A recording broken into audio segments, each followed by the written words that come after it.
مسلمان ہیں وہ اپنی ذمہ داری پوری کریں اور ہمارے کشمیر کی جو صورتحال ہے اس میں بھی ذمہ داری پوری کریں اور جتنے بھی ممالک ہیں اسلامی ممالک ہیں OIC وغیرہ جو بھی ہے وہ اس پر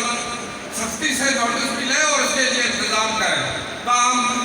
یہ ساری جو صورتحال ہے یہ اس وجہ سے پیدا ہو گئی ہے کہ جو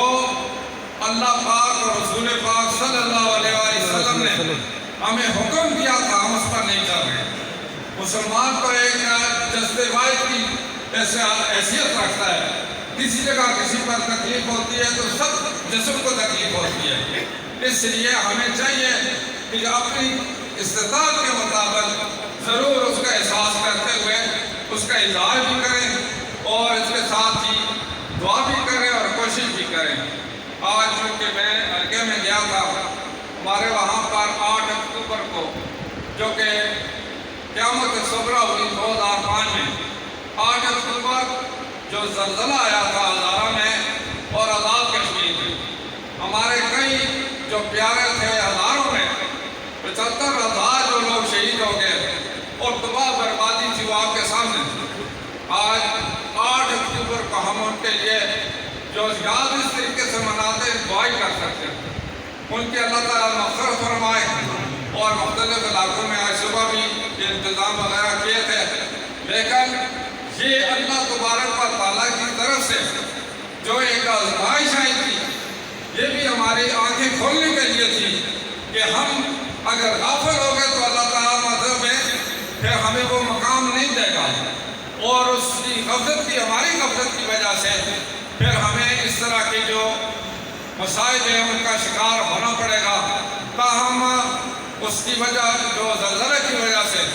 ہمارے کئی شہید ہوئے لوگ بیکار ہوئے متاثر ہوئے آج بھی بہت سارے لوگ اس سے متاثر ہیں اتنے سال گزرنے کے باوجود ہم بار ملکوں میں بھی رہے مطالبے بھی کرتے رہے لیکن افسوس سے کہنا پڑتا ہے کہ آج بھی ہماری جو تمام جو اس وقت کے نقصانات ہوئے تھے چاہے سکولوں کے ہوئے تھے مساجد کے ہوئے تھے یا اسی طرح اسپتالوں کے ہوئے تھے سڑکوں کے ہوئے تھے وہ پورے نہیں ہوئے تو یہ اس وجہ سے ایک ناقص انتظام ہے جس کی وجہ سے حکومتی جو ناقص سسٹم ہے اس کی وجہ سے اقدار کو حق نہیں ملتا اور پھر اسی طریقے سے معلوم ہوتا ہے نوجوانوں میں فرسٹریشن پیدا ہوتی ہے ملک میں جو مہنگائی یا دوسری چیزیں پیدا ہو جاتی ہیں تو جس کی وجہ سے وہ اس طرح کی حرکتیں بھی کرتے ہیں لیکن اس کا اصل علاج جو ہے ایک مسلمان ہونے کی حیثیت سے میں سمجھتا ہوں اس کا صحیح علاج جو ہے وہ دین کی سمجھ میں ہے دین کی سمجھ اگر ہمیں آ جائے اور پھر اس کے مطابق ہم زندگی گزارے تو یہ مسائل بھی دور ہو سکتے ہیں اور مسائل حل بھی ہو سکتے ہیں تو میں نے یہ بات اس لیے کی ہے کہ یہ جو آپ کر رہے ہیں سیرت کانفرنس یا اس طرح کی آپ جلسے کرتے ہیں یہ ضرور ہونے چاہیے زیادہ سے زیادہ ہونے چاہیے بلکہ اتحاد اتفاق سے ہونے چاہیے تاکہ پوری امت جو ہے وہ متحد بھی ہو سکے اور اپنی ذمہ داری کا بھی احساس ہو سکے میں آپ کا شکریہ بھی ادا کرتا ہوں جی اور اس کے ساتھ باقی جتنے بھی سامعین ہیں ان کو بھی مبارکباد دیتا ہوں کہ آپ نے اس محفل میں شرکت کی یہاں یہ مسجد بنی ہوئی ہے ماشاءاللہ فردار صاحب آپ رحمت اللہ صاحب تو آپ بھی بڑے خوش قسمت ہیں میری گزارش ہوگی کہ جس طرح آج لوگ اکٹھے ہوئے میرا خیال میں دیکھو ابھی تو مسجد میں بھی اندر نہیں آ سکتے تو اس کو بڑا بھی ہونا چاہیے اور خوبصورت بھی اور بنانا بھی چاہیے آپ تو یہاں کے انتظار ہیں آپ کے لیے تو مشکل بات ہے ہی نہیں ہے کیونکہ جتنے سارے منڈی میں یہاں رہتے ہیں بڑے مالدار لوگ ہیں صاحب حیثیت لوگ ہیں صاحب نصاب لوگ ہیں اللہ کے گھر کو جتنا اچھا بنائیں گے اللہ تعالیٰ آپ کے کاروبار کو بھی اور چمکائے گا اور یہ پہلی چیز ہے کہ اس مسجد کو اور زیادہ بڑا بھی ہونا چاہیے خوبصورت بنانا چاہیے میں ایک دو جگہ گیا وہاں پر D17 میں میرا خیال ہے ایک مسجد میں نے دیکھی بڑی خوبصورت مسجد بنائی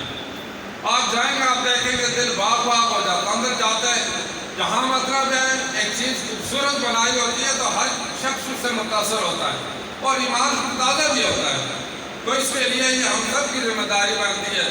کہ جو مساجد ہیں اللہ کے گھر وہ صحیح خوبصورت بنانے چاہیے اور اس کے ساتھ ہی مطلب آباد بھی کرنے چاہیے صرف بنانے کی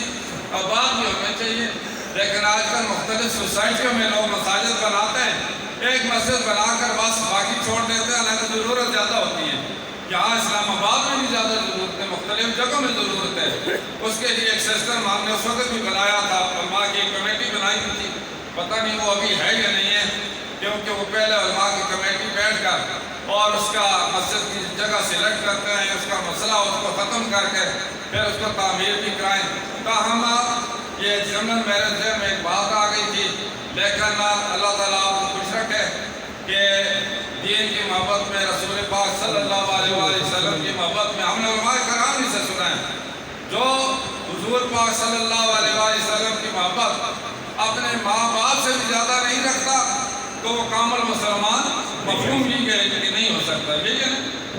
تو مقصد کہنے کا یہ ہے کہ ہمارا ایمان اس وقت مضبوط ہوگا کہ ہم قرآن اور حدیث کے مطابق اپنی جو ساری زندگی ہے اس کو چلانے کی کوشش کریں، عمل کرنے کی کوشش کریں۔ ایک بات اور مجھے اس دن کسی نے، مولانا صاحب نے، میں ویڈیو پر دیکھ رہا تھا، انہوں نے کہا کہ قرآن مجید اترا ہے اور یہ یہاں پر سمجھنے کے لیے، اس پر عمل کرنے کے لیے اترا ہے۔ یہ صرف تاکوں میں سجا کر رکھنے سے اور چننے سے نہیں، بلکہ اس پر جب تک مسلمان اس کو سمجھنے کی کوشش نہیں کرے گا وہ گناہ کبیرہ کا مستحق ہو۔ یہ آپ بھی دیکھتے ہیں، میں مسئلہ نہیں سمجھتا، بہرحال آپ بہتر سمجھتے ہیں، علماء کرام بیٹھے تو مفتی صاحبان بیٹھے، اس میں دیکھ رہا تھا کہ اس کی سمجھنے کی کوشش نہیں کرے گا تو وہ گناہ کبیرہ کا مرتکب ہوگا، کیونکہ اللہ پاک نے اپنا جو کلام بھیجا ہے اس سے انسانیت کو سمجھنے کے لیے بھیجا ہے، انسانوں اور خاص طور پر مسلمانوں کو، مسلمان اس کو سمجھ کر پھر ساری دنیا کو سمجھانے کی ذمہ داری پوری کریں۔ تو اس کے لیے درس ہوتے ہیں، باقی ساری چیزیں ہوتی ہیں، اس میں شامل ہو کر کم از کم آخر میں سے بھی کوشش کرنی چاہیے کہ کچھ صورتیں سمجھ لیں، کچھ آیات سمجھ لیں، اور جو قرآن کا درس ہوتا ہے صبح کے وقت اس میں شامل ہو سکیں۔